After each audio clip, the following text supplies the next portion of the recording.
How many times do we have to teach you this lesson, old woman? It's the first thing I thought of when I found out that J.K. Rowling, seemingly not satisfied at getting her ass handed to her by David Tennant fans, has now set her eyes upon a new target, namely John Oliver. Why? Well, because she wants to promote a known hate group with open neo-Nazi ties to her 14 million followers, or, as Rowling likes to call it, Monday. But before we unpack that, a quick content warning for the following: transmisia, intermisia, antisemitism, abortion, sporting injuries, and discrimination. If our work has helped you, please consider supporting us via Patreon so that we can keep the channel running. You can also help us by liking, commenting, and sharing our work on social media. I'd also just like to take this time to remind our viewers that the statements made throughout our videos are the opinions of myself, the host, based on the evidence I have available to me. They are not and should not be taken as unquestionable fact, which is why we reference everything, because we're valuable. Thus we strive to give you, the viewer, the ability to check all evidence yourself in order to make up your own mind, which is what the reference numbers in the top left corner are for, being numbers that match up with the reference list found in the transcript linked down below. As such, we encourage all viewers to do their own research to reach an informed conclusion about the topic. Hi there, my name is Ethel Thurston, she, her, they, them, and we're here to talk about J.K. Rowling gnashing her teeth at John Oliver over trans athletes. This entire thing centers on a post the once beloved author made to a crumbling Twitter, sharing another group's post containing a clip taken from one of John Oliver's shows. And we will unpack Rowling's thread in a bit, but first, let's focus down on who she's promoting and what they said. The group in question is Gays Against Groomers, or GAG, the American equivalent to the LGBT Alliance, the anti-LGBT+ hate group created and run by mostly allo-cishet people cosplaying as gay people to try and pass off their rampant queermisia as something else. GAG is a known hate group that exploits the anti-gay sentiment of decades past, with its main gimmick being the way it forwards any effort to support LGBT+ youth, such as cracking down on bullying, as quote-unquote grooming, hence the dishonest name. It also needs to be said that GAG has links to known neo-Nazi groups, including the Proud Boys, which was heavily involved in the 2021 coup attempts in the US. The Proud Boys have subsequently been welcomed with open arms to GAG's various anti-trans hate rallies across the US. Now, we have an expression on the left. If you're at a rally and someone is there waving a Nazi flag and they're not getting their asses handed to them, that's a Nazi rally. So I don't merely see GAG as Nazi sympathizers or accomplices. They're just straight up Nazis pretending to be gay people to whitewash their anti-gay, anti-trans rhetoric. And it's worth stressing the fact that this is the group Rowling has chosen to promote to her 14 million followers, literal Nazis. Though this isn't the first time she's done this. Rowling rather famously offered to pay for Kelly J. Keane Mitchell's legal fees when papers around the world began reporting on the fact that neo-Nazis openly attended Keane Mitchell's Oceania hate rallies. It was an offer Keane Mitchell never took Rowling up on, possibly because it had opened her to investigation during the discovery phase, and several of the neo-Nazis had gone on record stating that they didn't merely turn up, but were instead invited by Keane Mitchell's group, a claim that would certainly be tested by any reasonable court. We actually had a very similar incident conclude recently. In 2019, gender-critical fascist Nina Power sued Jewish reporter Luke Turner over 16 tweets which he posted between 2018 and 19, in which Turner called out her antisemitic behavior, labeling Power a neo-Nazi. Power rather famously lost her case in 2023, with her declaring bankruptcy earlier this year. So that's really not as unlikely a reason as you might first think. Returning to Rowling, she herself has also engaged in behavior which German courts have already ruled can accurately be described as a quote, denial of Nazi crimes, end quote, including the Holocaust. Rowling has openly denied the established historical facts that the Nazis targeted the trans community in Germany during their rise to power, specifically users of the Berlin Institute for Sex Research, before forcing said trans people into concentration camps under the pink triangle. Point is, this was not a whoopsie on Rowling's part, this is a marked pattern. Moving on to the post itself, it shared the following clip taken from John Oliver's show regarding Trump's re-election. And the tactical decisions by the Harris campaign will, I'm sure, be picked apart endlessly, but it is telling how quickly some are jumping to predetermined conclusions that don't match the campaign that just wrapped up. For instance, some Democrats are loudly claiming the party needs to move to the centre, with New York Congressman Tom Suozzi arguing the Democrats have to stop pandering to the far left, citing trans rights as an example, saying, I don't want to discriminate against anybody, but I don't think biological boys should be playing in girls' sports. And a few things about that. First, if what you want is a centrist campaign that's quiet on trans issues, tough on the border, distances itself from Palestinians, talks a lot about law and order and reaches out to moderate Republicans, that candidate existed and she just lost. Guess how many trans speakers there were at the DNC? I'll give you a hint. It is a very round number. Also, I'm not sure how you reach out to moderate Republicans more than appearing with Liz Cheney multiple times, unless you literally dig up Henry Kissinger's corpse and prop it up at a rally in Michigan as Katy Perry sings Rolling in the Deep. It's okay not to have the range for a song, Katy. And finally, regarding youth sports, there were a lot of attack ads on that one issue. And it was frustrating to see the Harris campaign fail to formulate a response, especially because it's pretty easy to do. Watch, I'll do it for you right now. As we've discussed before, there are vanishingly few trans girls competing in high schools anywhere. Even if there were more, trans kids, like all kids, vary in athletic ability, and there is no evidence they pose any threat to safety or fairness. It is very weird for you to be so focused on this subject. And finally, if you genuinely want to address the biggest concern for most girls who play high school sports, you'd be less worried about this and more about the creepy assistant volleyball coach who keeps liking their posts on fucking Instagram. The bigger point is, at least based on what we know now, anyone pointing the blame for the election result at one specific demographic is missing the mark. Which is an interesting clip to take issue with, seeing just how reasonable it was. Like, John's not lying when he points out that Biden and then Harris have refused to support trans people in any meaningful way, leaving the trans community in the US to fend for itself against the surge in fascism. As for the claims regarding trans athletes, as John noted, these are claims he's already previously established on his show. Perhaps most famously, back in 2022, John noted that a South Dakota governor practically ran her campaign on the issue, only for the then head of South Dakota's High School Association to come forward about the facts that they could only find a single example of a trans teen competing, and that said person had graduated several years ago. That's how fucking rare it is. But GAG didn't respond to the actual show that did a deep dive, they instead focus on the callback since it means they don't have to tackle said evidence and can instead assert whatever they want, going on to declare that, quote, John Oliver claims that there is no safety threat having male students compete against girls. Peyton McNabb suffered severe head injuries after being spiked in the face by a male competitor during a high school volleyball game. She now has partial paralysis. End quote. Except, as anyone who partakes in sports will know, injuries are not uncommon. Thankfully, I have a 2023 paper titled Epidemiology of Common Injuries in Volleyball Athlete, which lists the following as common volleyball injuries: concussion, muscle strains of the back, invertebral disc injury, and spondylolysis.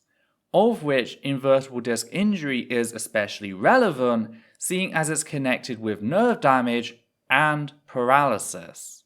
Yet what I found really interesting about this study was the following passage. Quote, despite being a limited contact sport, concussions made up a larger than anticipated percentage of injuries throughout all levels of play in indoor volleyball.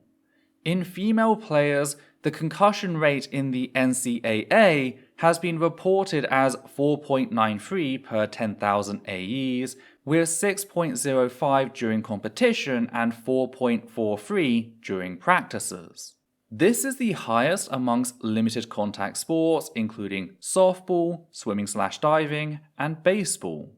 It is even higher in rate than men's basketball, which is categorized as a high contact sport. Concussions were the second most common specific diagnosis in NCAA women's volleyball from 2014 to 2019. It was notable for 7.3% of injuries, with rates increasing from 2015 to 2019, while other injury rates decreased.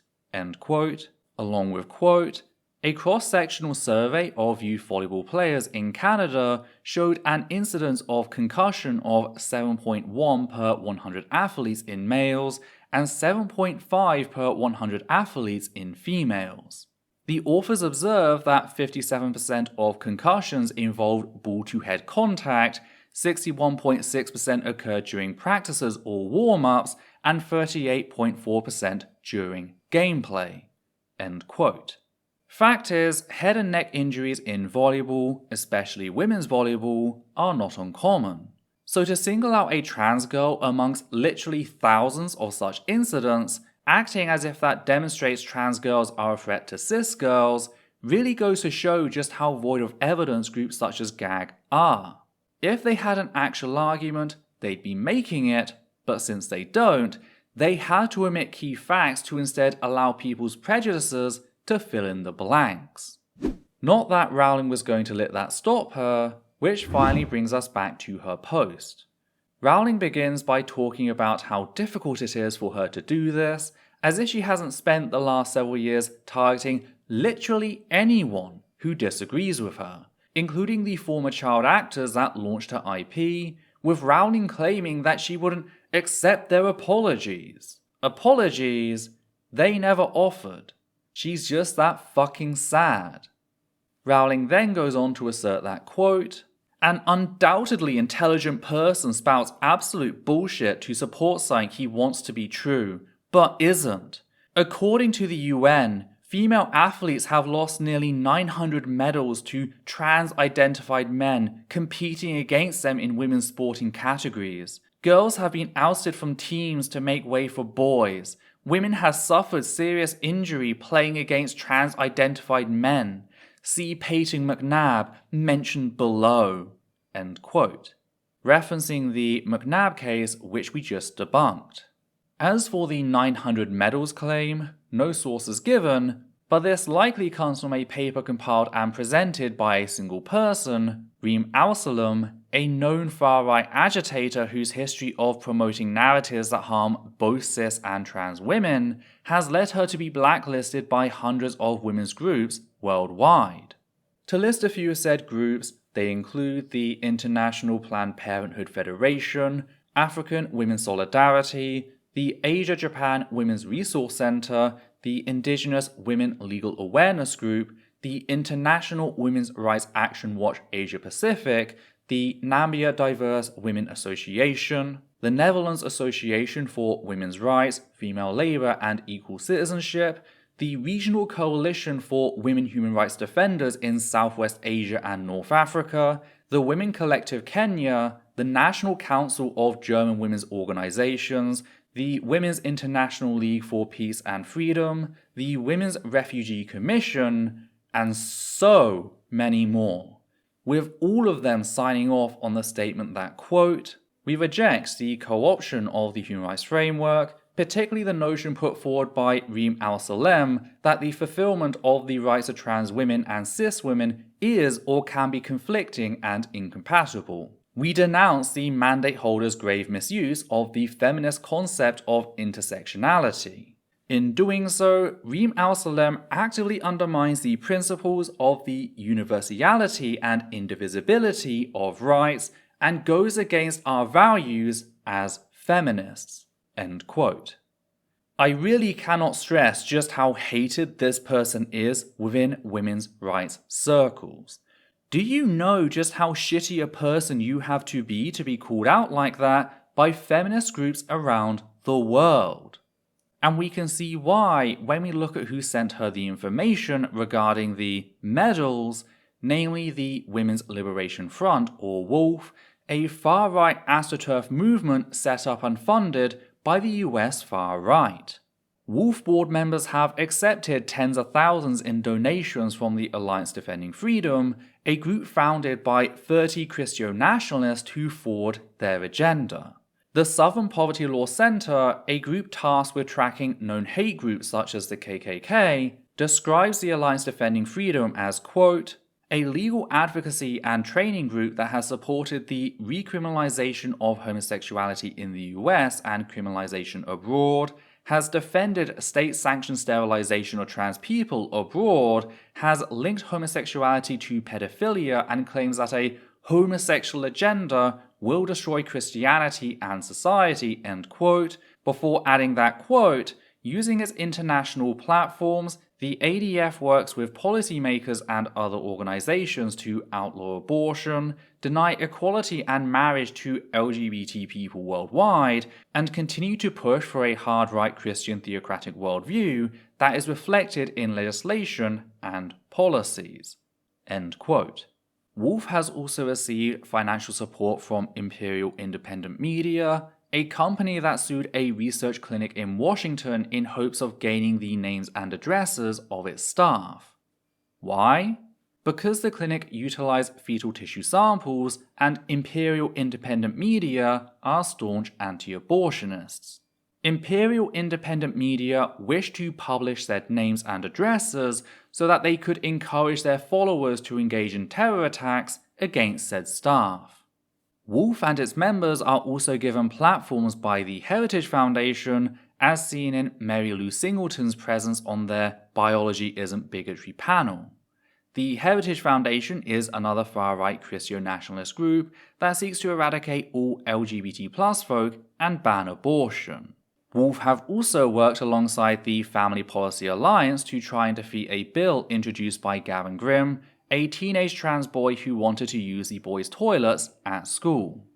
The Family Policy Alliance is, you guessed it, a Christian nationalist group that calls on people to, quote, join with Family Policy Alliance so pro-life, pro-family, pro-freedom Americans make their voices heard for preborn babies and school children, end quote.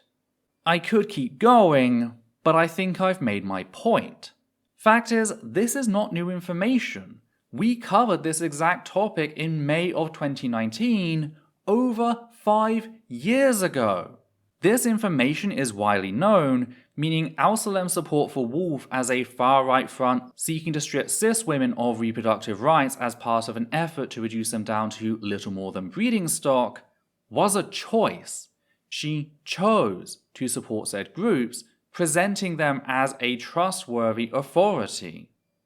But it didn't stop there. Al-Salem presented her report to the UN at a panel organized by the Alliance Defending Freedom, the very same Alliance Defending Freedom which funds Wolf and seeks to eradicate all LGBT+ folk and ban abortion. And once you understand that, you can clearly understand why she's been blacklisted by hundreds of feminist organizations around the world. It's not just her hatred for trans people, though that should be enough on its own, it's also her willingness to inflict harm against cis women. However, that still leaves us with the claim forwarded by Wolf. Turns out there's a hidden link in the reference that takes you to the website She Won, which keeps track of every single time a cis woman has ever lost to an alleged trans woman. And I do mean every single time. They even have a section listing Jeopardy, the game show, because apparently She Won thinks trans women have a biological advantage over cis women when it comes to general knowledge. And whilst this is kept to a section on non-athletic competition, the issues don't end when we move to the athletic section. Out of the now 1,055 athletic medals supposedly won by trans women between 2001 and 2024, 41 are listed as school-level competitions. And those are just the ones listed as such, due to the name of the competition including the name of the school. Inter-school competitions are less likely to do so, and are thus excluded, meaning this is almost certainly an undercount. So it needs to be taken with a big grain of salt that an unknown portion of these apparent medals come not from professional level competition, but school PE. I feel the use of the word medals here is being used to give the false impression that trans women are dominating at national and international level competitions, such as the Olympics. It also needs to be noted that said competitions include things such as poker with 3 entries, Irish dance with 5 entries, and darts with 10 entries. Yet, by far, the biggest nonsense entry is disc golf, i.e. frisbee darts, a sport in which a stationary person throws a frisbee at a metal hoop with over 206 entries. How trans women have a biological advantage over cis women in stationary frisbee is not expanded upon, but said sport is exploited to significantly bolster those numbers.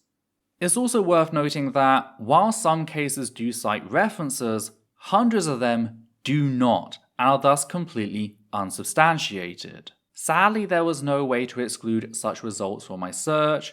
Putting the number 1 in square brackets didn't work, but I hope the screenshot currently being shown does a good job of demonstrating just how extensive the issue is.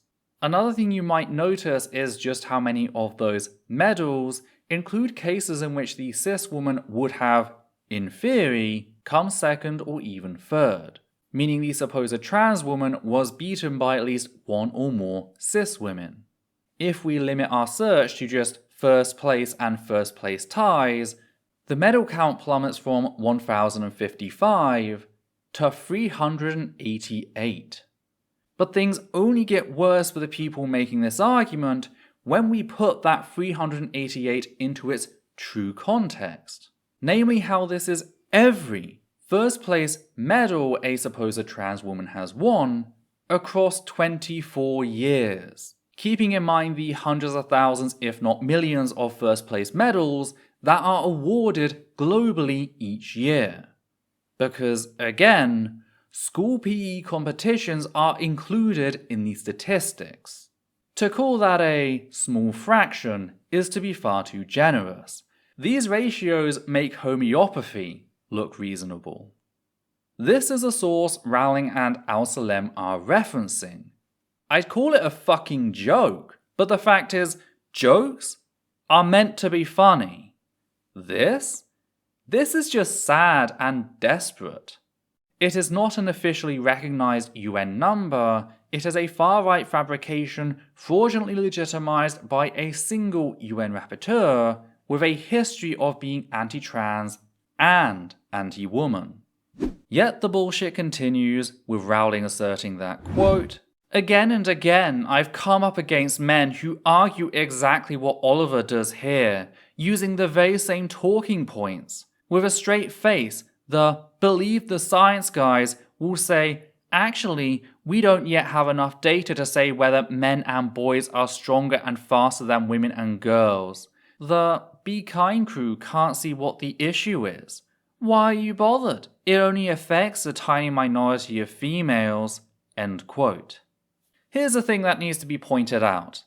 It is not on trans people or those supporting the human rights of trans people to prove that there isn't harm caused by the presence of trans women in sports.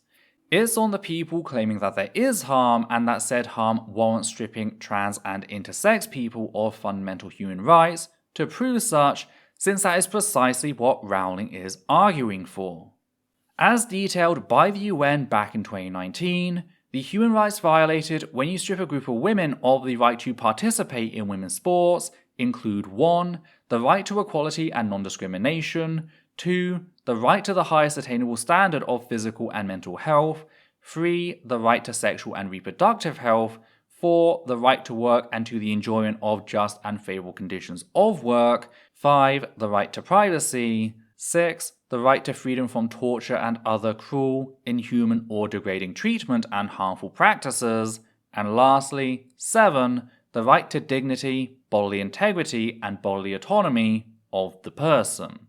This is not a trivial matter, this is a human rights matter, and the onus always rests on those arguing in favor of stripping away said human rights to demonstrate why it is essential in a limited capacity, e.g., the right to be free from violence and even the right to life being suspended in moments of self-defense.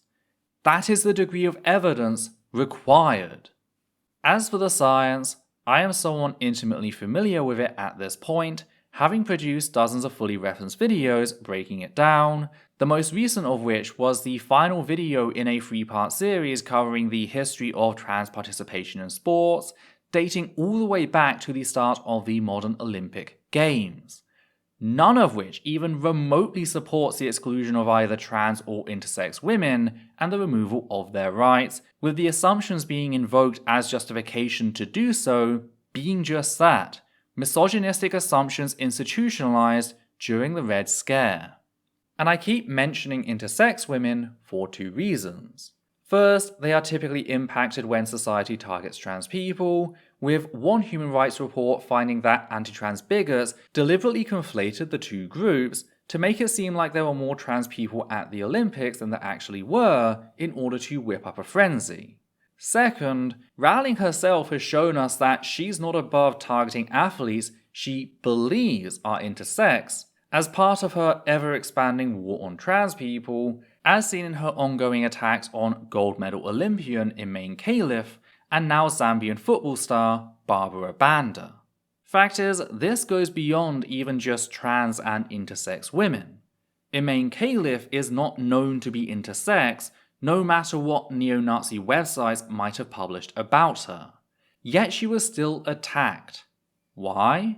Well, because she doesn't conform to Western patriarchal standards of femininity, same as Barbara Banda.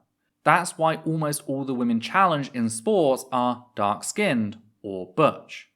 The same goes for women with short hair, including those who suffer medical conditions such as alopecia, as seen in this 2023 incident in which the runner was targeted as a sick, ugly man because she had no hair. The cruel irony here? After a repeat incident inside a bathroom in 2024, for which she received an outpouring of support from the trans and intersex communities, said runner reinforced the very anti-trans, anti-intersex, anti-women narratives that led her to be targeted in the first place. So whilst it is not the primary reason to oppose such bigotry, it bears pointing out how every bigoted argument Rowling makes will come back to harm cis women, which is kind of the point. That's why far-right groups support such efforts. They're trying to make it dangerous for cis women to live outside the permits of traditional gender norms, something Rowling has thrown her full support behind, even if she'd rather pretend otherwise. Sadly, things only continue to get worse as Rowling launches into an all-out attack on John, reasserting her tired and debunked talking points, whilst also referring to some nebulous quote-unquote cultural elite.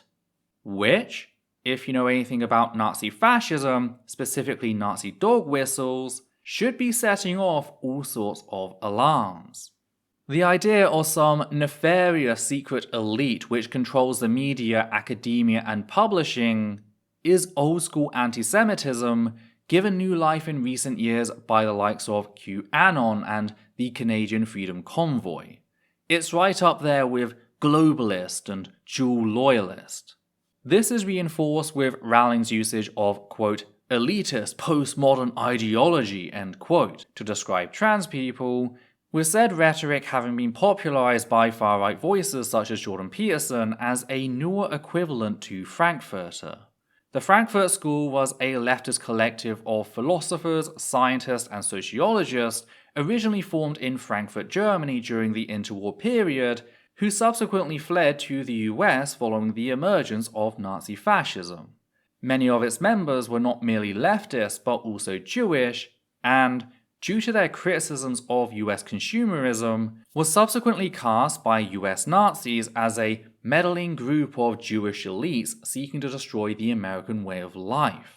In the same way, postmodernism has become a new far-right boogeyman accused of seeking to destroy Western values, thus undoing Western civilization. This is not an isolated incident, however. As previously mentioned, Rowling has engaged in behavior that courts in Germany have ruled can accurately be described as the, quote, denial of Nazi crimes, end quote, including the Holocaust. At the same time, gender-critical fascism, the sort Rowling adheres to and promotes, has fascism at the core of one of its two central tenets. Those tenets are 1. All trans women are cis men lying about being women to gain access to and assault real women, and 2. All trans men are cis girls deliberately confused by a global order of Jewish elites as part of an effort to decrease white fertility, thus bringing about the Great Replacement and the collapse of white European civilization. And in case you think it's unfair to make that connection here, keep in mind that, in her breakout essay openly attacking trans people in 2020, Rowling said the following about fellow gender-critical fascist Magdalene Burns. Quote, months later I compounded my accidental like crime by following Magdalene Burns on Twitter. Magdalene was an immensely brave young feminist and lesbian who was dying of an aggressive brain tumor. I followed her because I wanted to contact her directly, which I succeeded in doing.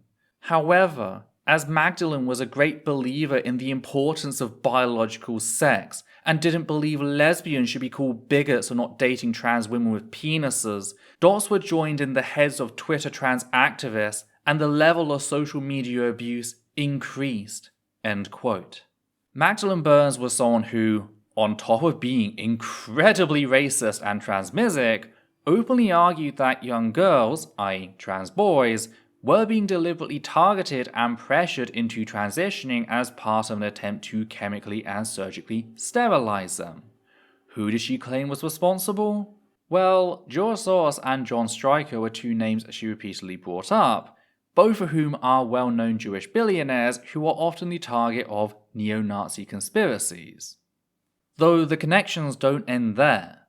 When gender-critical writer Helen Joyce went on to publish her book, Trans, When Ideology Meets Reality, she lists 3 names whom she believes are responsible for the indoctrination of young girls, namely George Soros, John Stryker, and Jennifer Pritzker, all 3 of whom are Jewish.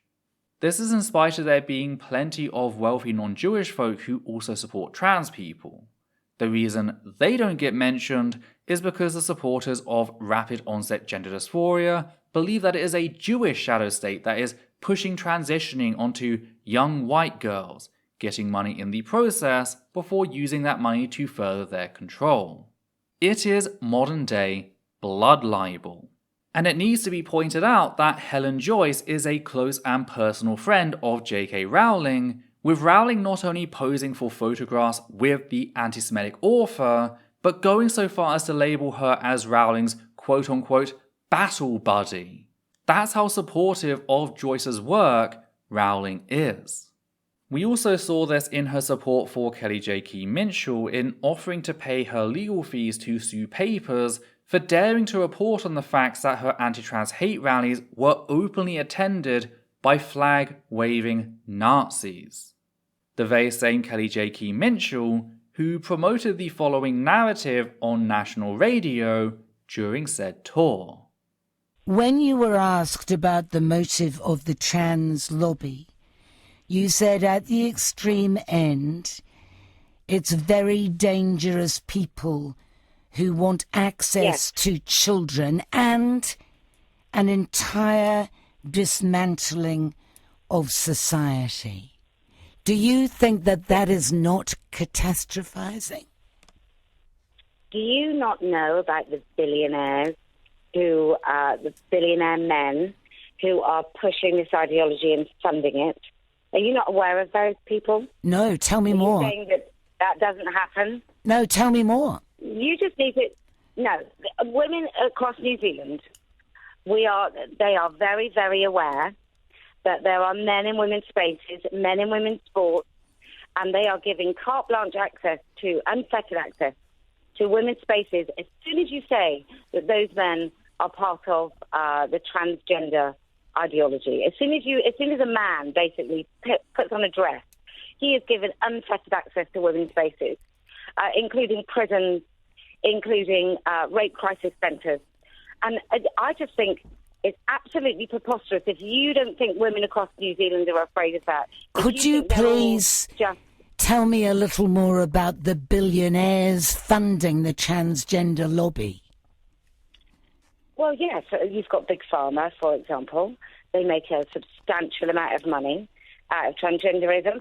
I want to know why it's not important to a journalist to address the fact that there are men in women's spaces. It's really important as a journalist for me to know more about the billionaires funding the transgender lobby. And since you raised it, I'm interested to know further details. What can you tell me? Well, I would like to know why, as a journalist, you are prepared to be distracted by that, as opposed to... But you mentioned it. Notice how Kim Minchell throws the conspiracy out there, but the moment she is asked to name names, she realizes that she's fucked up. That as she starts listing Jewish names, Kim Hill is going to point out exactly what she's doing. That's why she's so quick to try and flip the narrative, acting as if Kim Hill is the one who brought the topic up, when no, it was her. If Kim Minchell didn't realize she was being anti-Semitic, she'd just name names. So the fact that she clearly has specific people in mind but refuses to give those names demonstrates that she knows she's being anti-Semitic here and is afraid of being called out on it. Because Nazis hate being accurately labelled as Nazis. Once could have been a really ugly coincidence, but the fact is, this isn't once. Again and again, Rowling surrounds herself with, defends, and even promotes Nazis spreading anti-Semitic conspiracies about trans people. Conspiracies Rowling herself is feeding in talking about some nebulous cultural elite supposedly in control of everything. The ironic thing is, there is an open effort to control the narratives surrounding trans people, namely the one launched by US Christian nationalist groups such as the Alliance Defending Freedom, Imperial Independent Media, the Heritage Foundation, and the Family Policy Alliance, as discussed earlier.